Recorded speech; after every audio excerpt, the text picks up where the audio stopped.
Hello, everyone. I'm Ryan Bales from the Georgia Tech Research Institute and President-elect for IEEE-HKN. Welcome to this session on the future of energy and a sustainable environment, tying in the emerging technology theme with concerns in power and energy and climate change. Joining us on the panel today, we have Rafi Katobi from Southern California Edison, and Dr. Julio Aguero from the IEEE Power and Energy Society, and also from Quanta Technology. How are you both today? Doing well. Yeah, thanks for joining us. Glad to join. Any questions anybody has during the session? Feel free to put those in the regular chat, not the Q&A panel. We can't for some reason see those messages come through. But put your questions in the regular chat, and we'll get to those as we go along or at the end. All right, so first, why don't we start off by Rafi, go ahead and introduce yourself in a little more detail and tell us about what you do and how you get to do it. For sure. Thanks so very much. So my name is Rafi Katobi, and I am a distribution engineer at Southern California Edison. SCE is one of the three main investor-owned utilities in California, the other two being Pacific Gas and Electric, PG&E, and San Diego Gas and Electric, SDG&E. So the Edison grid is for over 130 years, and we serve over 15 million people in a territory that spans over 50,000 square miles. As a distribution engineer, I'm in charge of maintaining my own area, which is maintaining the distribution system. So in a nutshell, that's basically everything from the substation all the way to the customer in voltages that are under 50,000 volts. Great. And how long have you been there? 6 years in May, next month. Oh, great. And Julio, tell us about yourself. Yeah, thank you, Ryan. Well, first of all, I appreciate the opportunity to be here. Thank you for the invitation. I work for Quanta Technology. I am a Senior Vice President of Strategy and Business Innovation. I have been with Quanta for close to 16 years. I joined in 2007. And Quanta is a wholly owned subsidiary of a very large firm, Quanta Services.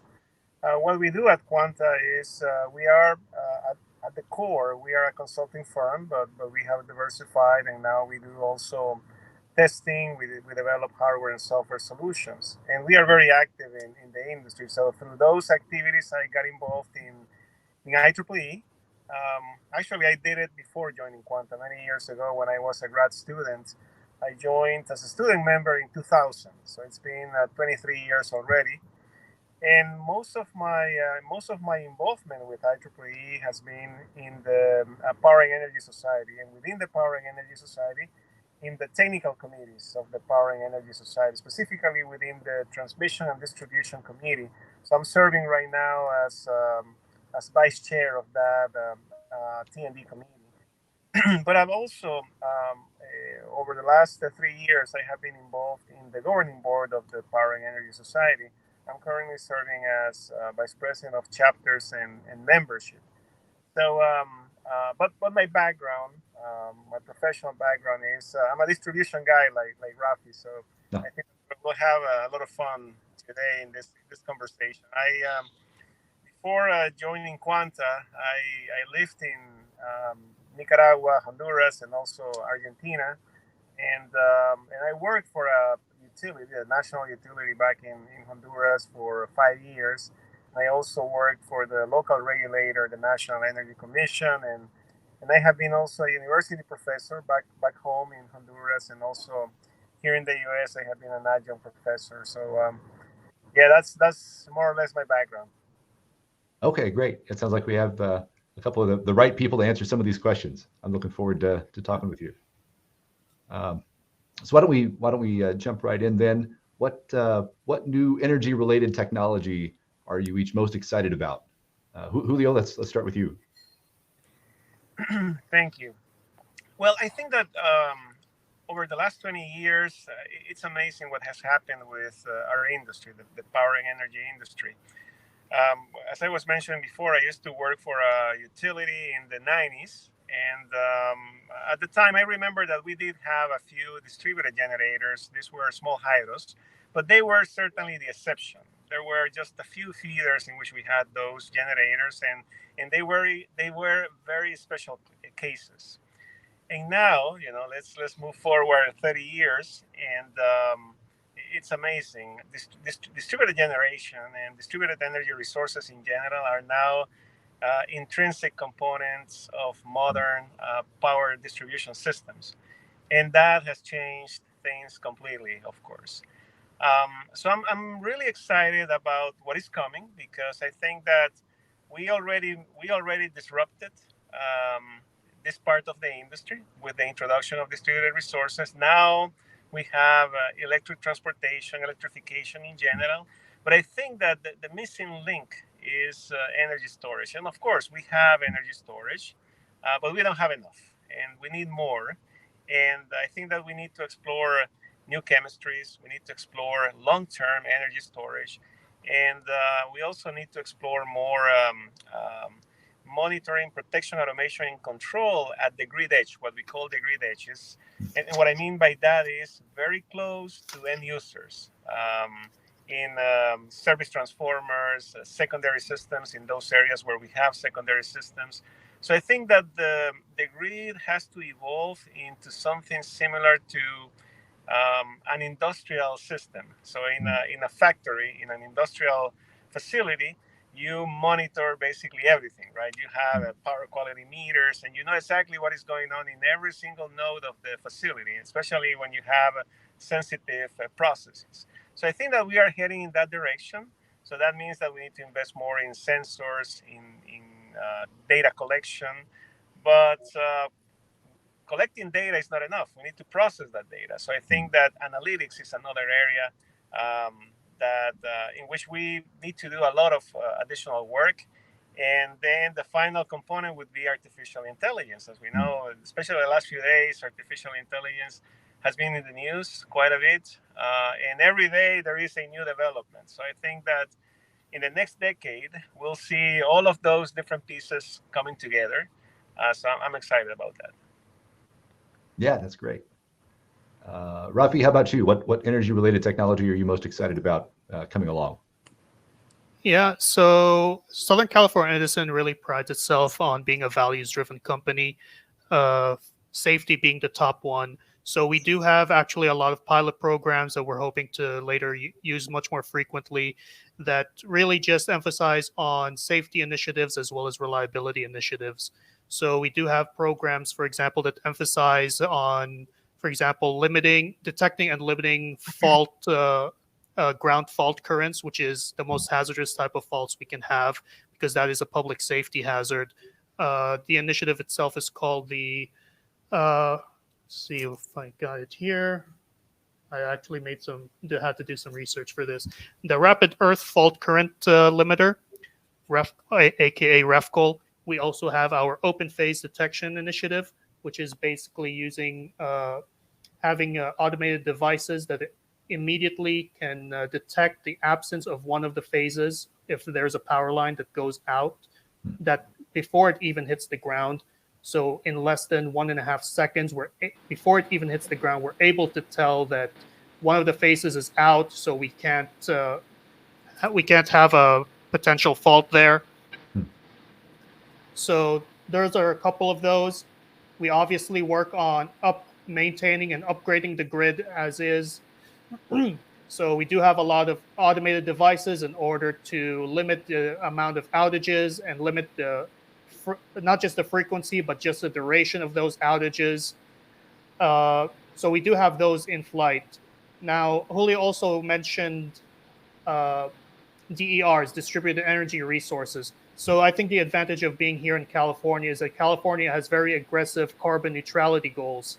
So that involves a lot of installing of electric vehicles and trying to include as much solar generation and battery energy storage systems, just like Julio mentioned. So a lot of what Julio mentioned, we can echo with that here in the utility industry as well. Okay, you both kind of touched on distributed sensing within the power grid.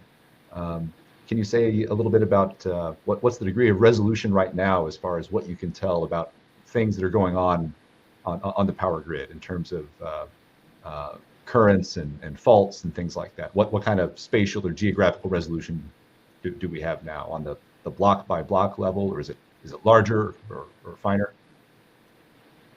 I can start with that. I would say that it's not uniform. So it varies from utility to utility, from state to state, country to country.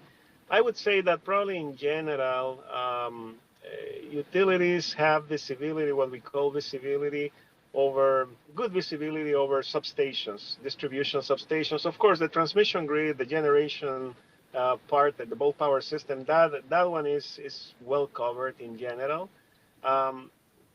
Things get tricky when you get into the distribution grid. And in the distribution grid, I would say substations, in general, utilities tend to have visibility over those assets. Usually, that visibility is in the order of minutes sometimes, or hourly visibility. In a few cases, it may be seconds. But once you get into distribution feeders, and especially once you get into service transformers and end users, then that visibility is, I would say, there is a need for improvement. At feeder level, usually utilities have visibility over a few assets, reclosers or switches, distribution automation devices. Then at end user level, now we have smart meters, AMI, but the resolution is generally, AMI is generally in the order of hours. The resolution for reclosers and switches may be in the order of minutes, but more and more utilities are deploying sensors, and the visibility, the resolution of those sensors can vary. Sensors and meters as well. Advanced meters like power quality meters, well, in that case, we are talking about milliseconds, right? The resolution of the sampling rate is in the order of milliseconds, although you may not collect that data, every second, right? It may be collected by default when there is an event. More and more, we are seeing interest in deployment of phasor measurement units, also at distribution system level. And the resolution of those sensors is also very high, also in the order of milliseconds. So that opens the door to very advanced, sophisticated applications that are being used already in transmission. So the trend that we have observed is a move. The distribution grid is modernizing. Many of the technologies that are standard or that have been used for a long time in transmission, now they are being adopted by distribution operators. So, but we need to do more. So it's gonna take some time. It's a long process. And as I mentioned before, if you go to other countries, to the developing world, it varies. In some cases, actually, in the developing world, since the infrastructure is new, sometimes it's actually more advanced than what we have here in legacy systems. But in other places, of course, there is still plenty of work to do. Yeah, Rafi, anything to add along those lines? Yeah, pretty much also reflecting what Julio mentioned. So at the substation level, we do have a lot of SCADA systems. For those unfamiliar, that's supervisory control and data acquisition. So we do have that visibility at the substation level. And also, same as Julio mentioned, once you get down to service transformers, we do have the smart meters for AMI data that we're able to capture and to use in our future forecasting as well.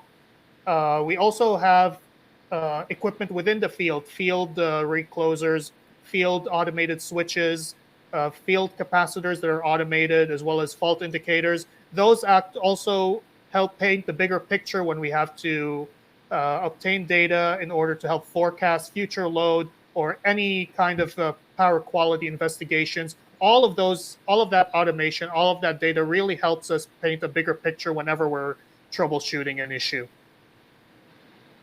Great. Yeah, a lot of data to sift through to keep the lights on and keep everyone happy. It's an essential service. Yeah. Yes. So next, let's talk a little bit about electric vehicles. Electric vehicles keep growing in popularity. The U.S. federal government has expanded some tax credits for electric vehicle purchases and for installation of EV. Yeah, for sure. So you mentioned the executive order that phases out gasoline-powered cars by 2035. We also have some other initiatives. I actually have them written down here. AB 32 actually aims to reduce carbon greenhouse gases to 1990 levels at some point. We also aim to introduce a lot more energy storage systems, batteries. We also are looking to identify the optimal locations for those energy resources. In terms of forecasting for the future, particularly for EVs, so I touched upon how we're using AMI data and all these automated devices that we have in order to paint a picture to better forecast. So we look at it in two ways. One is, as Julio mentioned earlier, we have to harvest that data as a repository because that's our historical. And then the other part is using that information to forecast it. So historically, the way we used to utilize that data was to pick a single point throughout the year, which would be a peak when our feeders peaked. So that would basically be the highest point of demand that we had throughout the year. Here in California, it's more than likely going to be in the summer because of the heat and everybody turning on their ACs. Now the new methodology is that we use profiles that use hourly interval information throughout the entire year. So that's 8,760 data points that we use to basically map out what does the actual usage of the circuit look throughout the year, because it takes into account not just the demand, it also takes into account any generation. So you have what's called the net profile of any feeder, and that helps us forecast into the future. So that is able to tell us how much capacity we have on any of our feeders so we can anticipate future projects. So whenever we have future projects, we can allocate that amount of capacity to those EV projects, and that's just on the small scale. On a higher level, we look at obviously the capacity of the feeders as well as the substations in general. And because we're forecasting, our methodology actually is forecasting every year for the next 10 years. So having all of that information really helps us paint that picture that I mentioned, so we can forecast any load growth projects, particularly those of EVs. Okay, great. Julio? Yes, I think that the type of infrastructure that you need to serve electric vehicles is the same infrastructure that you use to serve load growth, right? It's basically build new substations, new distribution feeders, new transmission lines, replace or upgrade service transformers. So that's how you address that load growth. The challenge, I think, and Rafi can confirm this, the challenge is the uncertainty about when and where these loads are going to pop up. That's one component. And then the other one is how fast they are going to, that need is going to happen. So when we talk about residential electric vehicles, residential usage, in those cases, well, it's more gradual. The adoption of electric vehicles is gradual, and generally what utilities observe first is clusters of adoption, usually in affluent neighborhoods of metropolis, like Los Angeles or San Diego, San Francisco. Here in Houston, I live in Houston, Texas. We have observed the same in some areas of the city. That's where you see more Teslas and other electric vehicles. So that I would say is an easier challenge for utilities. Is the challenge perhaps is when as adoption grows, there are going to be utilities may experience overloads in several different areas of their system. So addressing multiple projects, multiple upgrade projects could be a challenge if there are not enough resources, right? Not enough crews or contractors to replace transformers, to upgrade feeders, etc. But in general, I think that the timing, there is more time to address those type of issues. The main challenge, in my opinion, is fleets, what we call electrification of fleets. So I'll give you an example. Let's suppose that Amazon has a campus in any city here in the U.S., and then one day they decide, okay, I'm going to electrify my entire fleet in that campus, and that is 50 vehicles or 100 vehicles. So that is a really significant load. That requires potentially building a new a transmission line, building a new substation, and there is something that is called lead times that is very important for utilities. And the lead time is how long it takes to build one of those facilities. And you know, Rafi, you probably know those numbers off the top of your head. So a substation may be a few years, say 4 or 5 years. Uh, Perhaps the utility doesn't even own land in the area, so they have to purchase the real estate, and it's a process, right? And then when we talk about a transmission line, it can be even longer, and there are environmental aspects that need to be taken into account, etc. So it's a challenging situation. So that's why, what Rafi mentioned about forecasting and having an accurate forecast is critical, because that helps utilities plan and prepare for all of these challenges. Yeah, that's a good point. Even though we have access to the data, that doesn't mean we can necessarily act on it immediately. Some of these projects need to be planned out 5-10 years in advance. Yes, correct. I could confirm what Julio said. Just to answer your question, I can confirm it. Thank you. Thanks, Rafi. Changing gears a little bit, in the 1970s, there was an energy crisis in the U.S., Canada, Western Europe, and Australia, and these motivated significant efforts to improve energy conservation and energy efficiency. These efforts led to things like low emissivity windows, development of energy efficient construction practices, more efficient lighting, these kinds of developments. Are there still significant gains to be had from the utility perspective from conservation efforts, and what technologies are in the works to yield reductions in power demand rather than increased generation? Julio, do you want to start this one? Okay.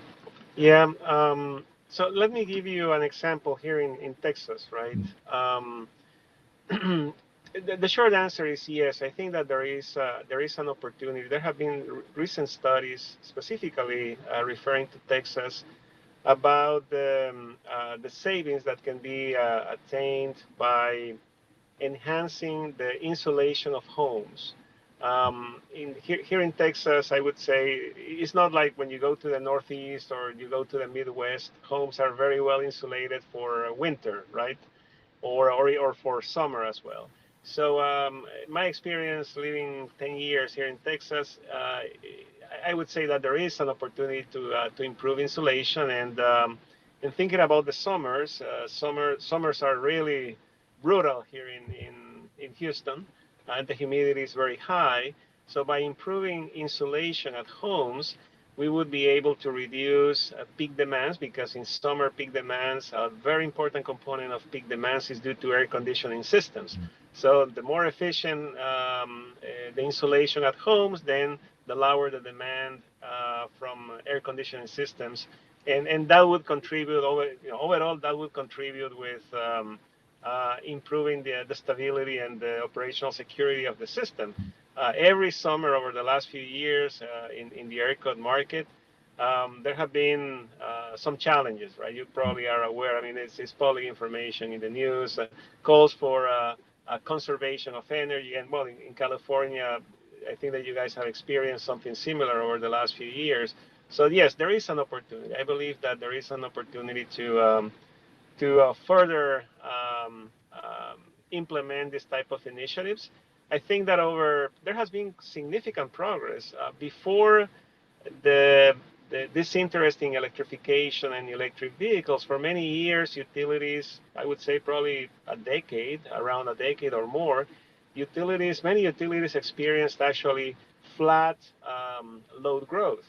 What that means is it's not like they were not interconnecting additional customers. What was happening is that energy efficiency was decreasing some of the consumption, right?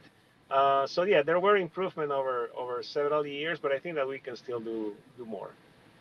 Are there active efforts now to improve insulation in particular, like in the Houston area? or is it mostly focused on new construction rather than retrofitting older buildings?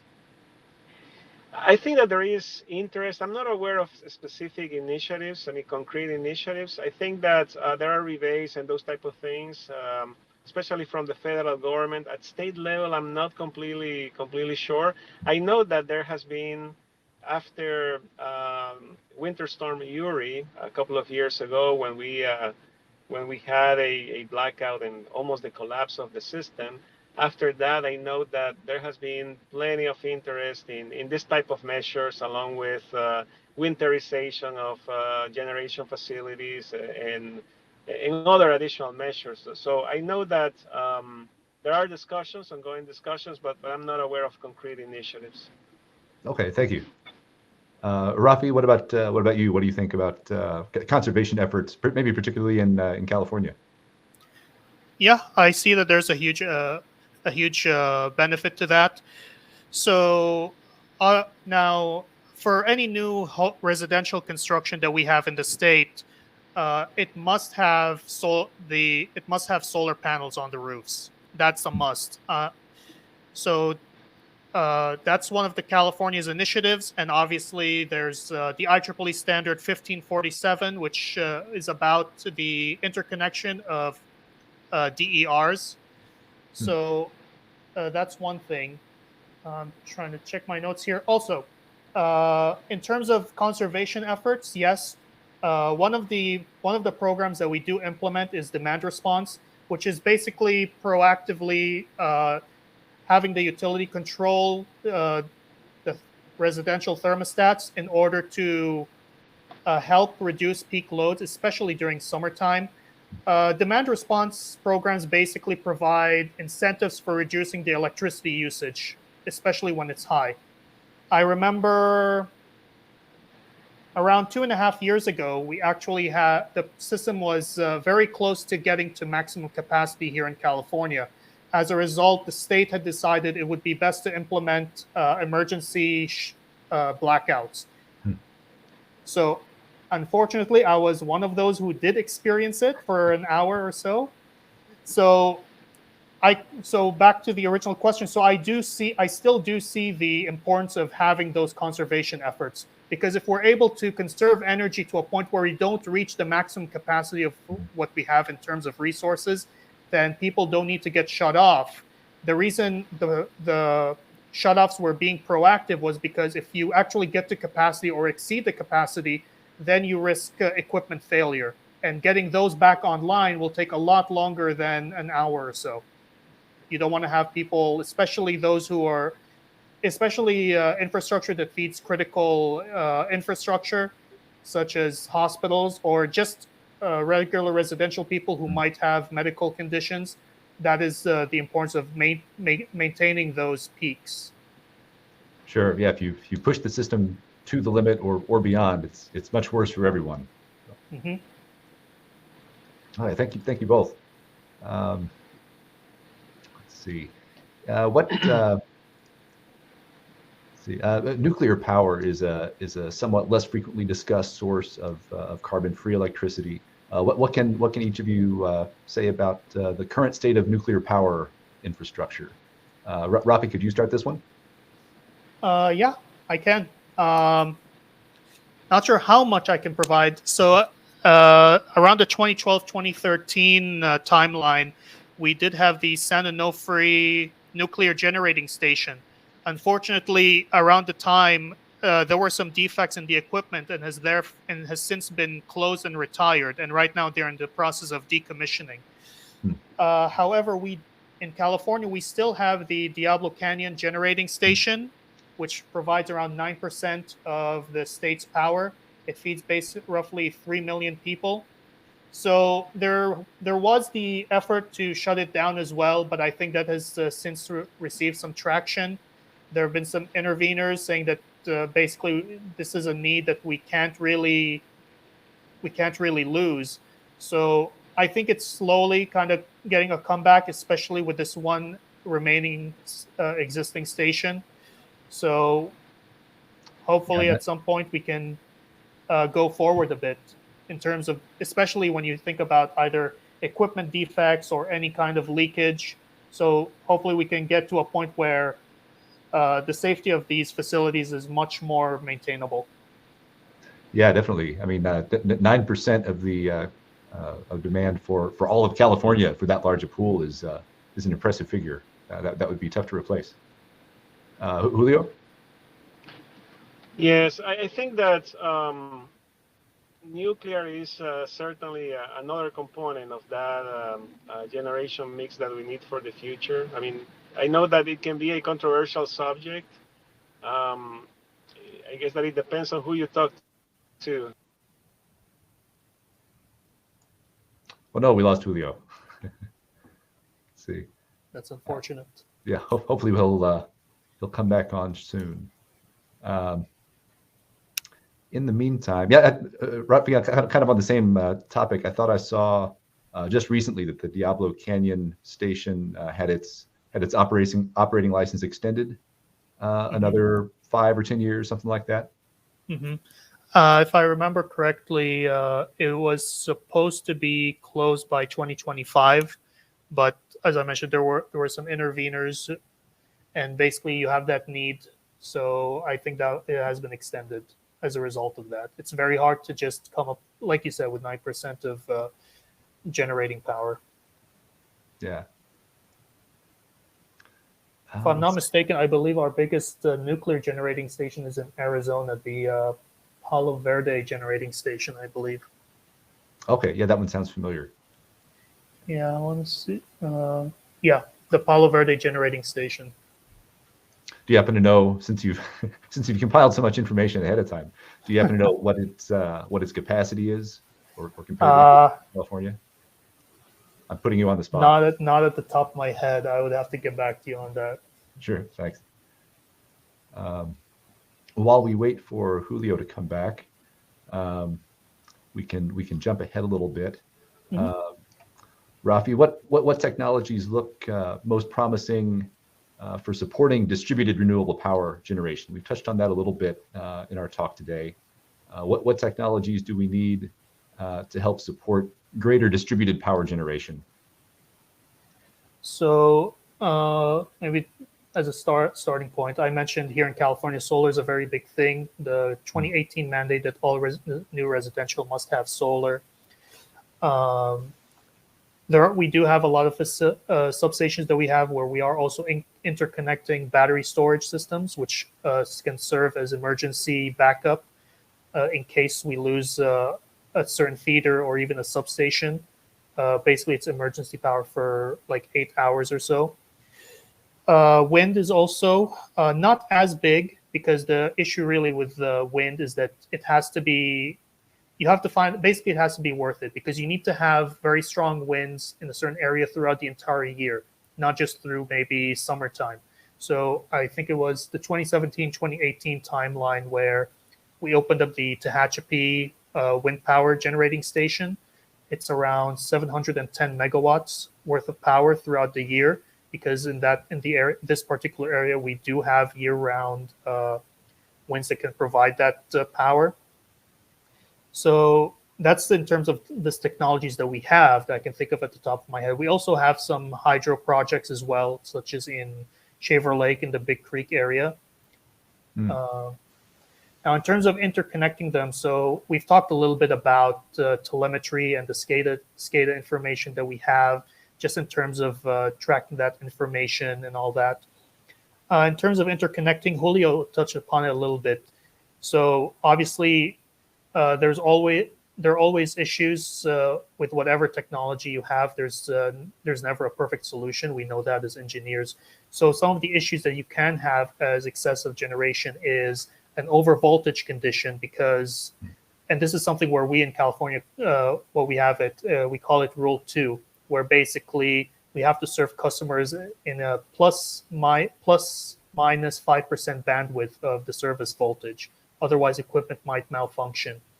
So having excessive generation, you're going to have the overvoltage condition if you have too much.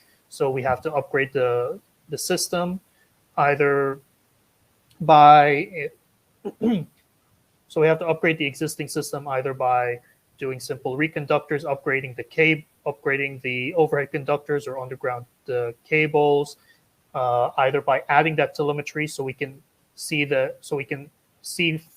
before we and a project is even interconnected, that any potential issues we might have, even the potential installation of field voltage regulators and such. So those are some of the issues that you might have and some of the technologies or initiatives that you might want to do as a result of excessive generation. So it's always about maintaining the grid. And you mentioned a couple times the mandate for solar panel installation on new construction. Mm-hmm. This is kind of getting down to the weeds and specific to California policy, obviously. But are those panels owned by the building or property owners, or do they fall under the utility company? Is there like a net metering relationship set up where the power company buys the power back from the homeowners, or how does that work? So to start with, who owns it? So if you were to buy a new home here in California, you have two options. You could either purchase the solar and you are the owner, or you could lease it for I don't know how many years from the company. It's much more cost effective in the long run. Just buy it outright, so you are the owner of that, since it's on your home anyway. And now, in terms of the net energy metering, basically, which is the name of the program, but basically, yes, if you are producing extra generation and backfeeding into the grid, you do get credits for those. Okay. Do you see that becoming more commonplace in other grids? I know you're working for a company, particularly in California, but do you happen to know how widespread that's becoming? I mean, I would say yes, because now, so for California specifically, I think we still have some sort of rebates for solar installation, and our programs with Edison are upgrading as well. We had the first version of the net energy metering program, and we're now, I think we're now upgrading to our third version of that. Now, also in terms of outside of California, I can't speak to that maybe as accurately, but I would say just with more residential coming in and whatnot, and people just wanting to save more money, obviously, I think it's going to become more popular because everybody wants to have a lower energy bill. So maybe if you think of it in terms of like a balancing act, you have your electricity, you have your gas, for example. Maybe your electricity bill will go higher, but if you look at your overall energy bill, it's going to go down because now you don't have as much gas, you have a little more electricity, but your bill overall is going down. So I could see that being more popular just by virtue of people just wanting to save more money. Okay. Yeah, that makes a lot of sense. Thanks. Yep. Let's see. What technical skills do you feel are most relevant to new graduates entering the workforce in the power and energy area? So as someone who's been on both sides of an interview panel, and most recently on the interviewer side, I personally look for three things in a potential candidate. One, that they really understand the core foundational stuff of their education. So as a graduate of Cal State Long Beach in EE, so for example, if I were to ask a candidate, what is power factor, or inductors and capacitors, what can you tell me about them? That's some very core stuff that I kind of expect them to know, because that's really like the foundation stuff of their profession. Two, I want to see that they have at least some people skills. Obviously, one of the unspoken skills that really you should have, especially in a corporate environment, is communication skills. You're not just going to be communicating with your mentor or your manager or fellows of your immediate team, you're also going to be communicating with personnel from different departments within the company. Sometimes you can also have external communication from people outside the company, whether it be authorities having jurisdictions such as cities or counties or contractors or other utilities. So having just knowing how to communicate and further developing those skills, I think, is a must. So that's 2. 3, a potential candidate, I want to see that they're actually interested in the company. So in an interview panel, for example, we always have the last part of the interview is, do you have any questions for us? And you can tell some by the questions that the candidate asks that, okay, they actually did some research into the company, because it actually takes some investment in order to understand what a company is all about. So just having an interest in this industry I'm in, or whatever industry the candidate wants to join, that's also very important. So just to summarize, just knowing the core foundational stuff, having some people skills, and 3rd, having a genuine interest in the company and the industry itself. Yeah, I agree with that last one totally, for sure. It's good to see a certain level of enthusiasm and self-drive on the part of the interviewee. Yeah, agreed. How would you say IEEE has impacted your career, either as a student coming through or now as a professional? So, really, a lot of my networking has been through IEEE Eta Kappa Nu specifically. So I was inducted into Eta Kappa Nu in Cal State Long Beach in fall 2013, and I started making more connections around then. So just networking, not even necessarily with people within my industry, in the utility industry, just knowing other engineers in other fields. So, for example, I seriously doubt maybe he's one of the attendees, but Cliff Cousins was an engineer I met through Eta Kappa Nu. He was an engineer at Boeing at the time, and even till today we keep in contact. And I remember this one gift he gave me and a friend of mine was Dave Ramsey's Total Money Makeover, which is obviously for financial planning. So even just getting to know people in different industries and whatnot, that has really helped me, not just professionally, but outside of my own profession, because I think financial planning is one of those things where you don't necessarily learn about unless you make an effort to do so. Yeah. So Cliff Cousins is one. I know Bert Dick, who is very active with IEEE-HKN as well. I do a lot of these recruitment type events and whatnot, and just knowing Bert, for example, he was opened the door for other type of recruitment events. So because obviously I want to bring talent into my company. Yeah. So just knowing people through IEEE-HKN and making those connections, that really helps. And that's how it's helped me. Obviously, there are other ways it can help someone. So, for example, you could meet someone in the industry who is doing particular research that you're interested in. And if you're a student or a grad student and you need something for a thesis, then obviously there's someone you can connect to, or just someone for general advice. So there's just so many ways. It just depends how you use your membership. Yeah, it's one of those things, just like education, you get out of it what you put into it. Exactly. Yeah, Dave Ramsey has a good radio show too. He's fun to listen to. Yeah. Let's see what questions we have trickling in the chat here. Let's see. Jordan has the question: How is PV energy being managed when it's utilized in the grid? Let's see. Yeah. Any thoughts on that, Rafi? How is I guess PV distributed energy in particular being managed when it's connected to the grid? Is there anything special you have to take into consideration on the utility side? So the biggest issue that I can think of at the top of my head from photovoltaics, so I've talked about the overvoltage condition, but what I also think about is reverse power flow.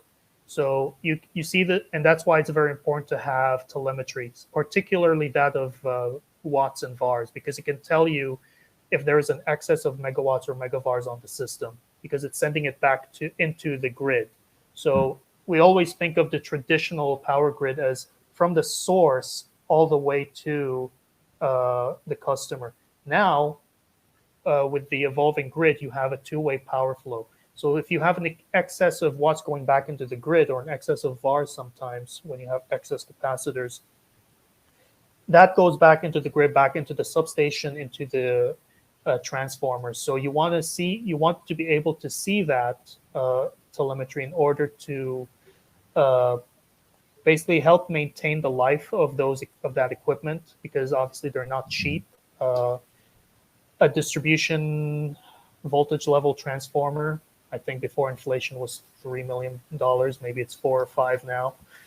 That's not even counting the global supply chain issues we've been having over the past couple of years. So just so the impact of excess photovoltaics is basically maintaining not just that equipment, but not just substation equipment, but just field equipment, just the wires themselves, because they also always have some sort of limitation or an ampacity, as we say. So you want to make sure that you have that telemetry there, and so you can be able to plan that grid in advance. So upgrading wires, poles, transformers, as Julio mentioned earlier. So that is the biggest issue that I can see, besides the overvoltage condition that I talked about earlier. Okay, thank you. For sure. See, we have just a couple of minutes left. If anybody else has any last minute questions to get in, now's the time. In the meantime, Rafi, are there any closing comments or thoughts you'd like to share with the group? Yeah. So obviously, just maintaining infrastructure is a big thing. I don't think of it as just, oh, I'm upgrading these wires, I'm upgrading these poles, I'm upgrading this equipment, whatnot. I see it as serving the community as a whole, because you have to think of, what do you have in your community? You have your residential, you have your residents, you have police stations, you have hospitals, you have fire stations, you have prisons even. These are all critical infrastructure that need to be maintained, and they need safe and reliable power. So being part of the Edison team here, I generally wake up happy to go to work, because I really do appreciate that I'm serving something big, which is serving the people here in California. So I think that's a good note to end on, and I hope people will apply to Edison. We're always looking for interns and full-time positions. That's me buying this. That's me with my cell there. But the grid, obviously, just like everything else, is not perfect, but we are in the process of continuously perfecting it over time. So I hope people take that and apply. I think we're doing some pretty cool stuff, some pretty essential stuff. So I think I'll just end it there. Here's a quick question. Maybe you can just touch on how do you consider, or how does the company consider the costs and side effects of producing materials like batteries and the mining that goes along with getting the chemicals that go in the batteries, effects of disposing of solar panels, and all these things that we think of as clean and renewable have this less clean footprint that we don't talk about as much.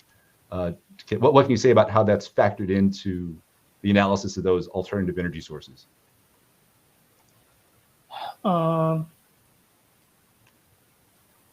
So I would have to take a close look at it, but just at a glance, I can say that we obviously try to look at how much of a longevity can we have of this equipment to make sure it's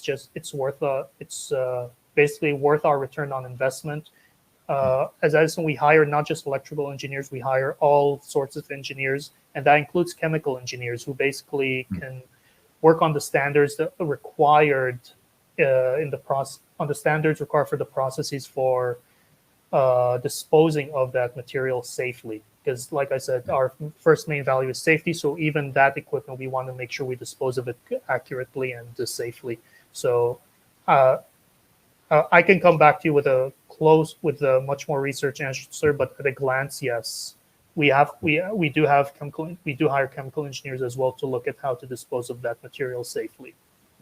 Very good. Well, thank you so much for joining us, Rafi, and providing your perspective. I'm sorry, Julio dropped off, but you carried the discussion fantastically. So, no so problem. thanks again. I appreciate it. Yeah, I appreciate it. Thanks very much, Ryan. Thank you. That's all for this session. Everyone stick around for a special live grad lab edition about building your future around a research-oriented career. That's all for now. Thanks.